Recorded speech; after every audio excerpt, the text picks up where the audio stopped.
जय किसान साथियों।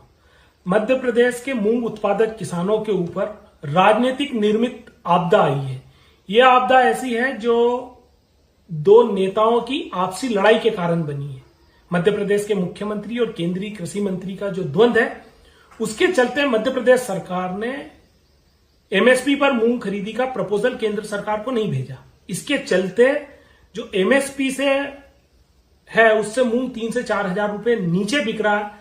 इसके चलते किसानों को बड़ा घाटा लगने वाला है। एक तरफ सरकार दलहन में आत्मनिर्भर होने की बात करती है, प्रोत्साहन की बात करती है, और दूसरी तरफ इन्हीं के नेता जो आयात लॉबी है उससे इन्फ्लुएंस होकर मध्य प्रदेश के जो दलहन है उसको बदनाम करने का खुला खेल खेल रही है। ये आरोप लगा रहे हैं कि जो मध्य प्रदेश में मूंग का उत्पादन हो रहा है उसमें जहर है। सवाल हमारा यहां पर आता है कि आपने कब इसकी टेस्टिंग कराई, और टेस्टिंग कराई तो उसकी रिपोर्ट क्या है वो हमारे से साझा करें। अगर उस रिपोर्ट में जहर आ रहा है तो वो जहर बाजार में कैसे बिक रहा है? सरकार तो आपकी है ना, उस पर प्रतिबंध क्यों नहीं लगा रहे?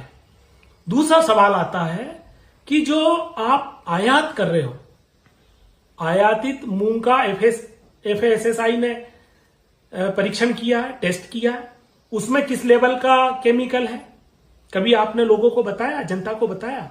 आप दोनों का कंपेयर हम लोगों के सामने लाइए, ऐसे खाली बातें मत करिए। जब 25% का आश्वासन है केंद्र सरकार की तरफ से मिनिमम उत्पादन का एमएसपी पर मूंग खरीदने का, तो आप खरीदी क्यों नहीं कर रहे हो? अब सवाल यहां आता है कि ये जो मूंग है ये मंडी में बिकेगा तो अमृत हो जाएगा। बस एमएसपी पे खरीदेंगे तो इसमें जहर का कंटेंट दिखेगा। जो फसलें सरकार को खरीदनी होती है, जिसकी जरूरत होती है, उस पर इनको कोई चिंता नहीं है। जब आपको गेहूं खरीदना था तो आपने मंडी पर अंकुश लगा दिया, व्यापारियों पर अंकुश लगा दिया और गेहूं खरीदा गया। क्या उस गेहूं में कोई दवाई का छिड़काव नहीं होता है? चने में नहीं होता, अरहर में नहीं होता, उड़द में नहीं होता है। जो चीजें आपको जरूरत है उसके लिए आप स्वतंत्र हैं, और जो चीज आपको नहीं खरीदना उसके ऊपर आप इस तरीके से बदनाम करेंगे किसानों को। मेरा सरकार से आग्रह, घटिया राजनीति मत करिए, छोटापन मत दिखाइए। अरे हमें मालूम है आप कंगाल हो, आप अपनी कंगाली को स्वीकार करो किसानों के सामने कि आप कटोरा लेके घूम रहे हो बाजार में पैसे के लिए। आप ये कह दो किसानों को खुल के कि हम कंगाल हैं इसलिए हम नहीं खरीद पा रहे हैं। हमारी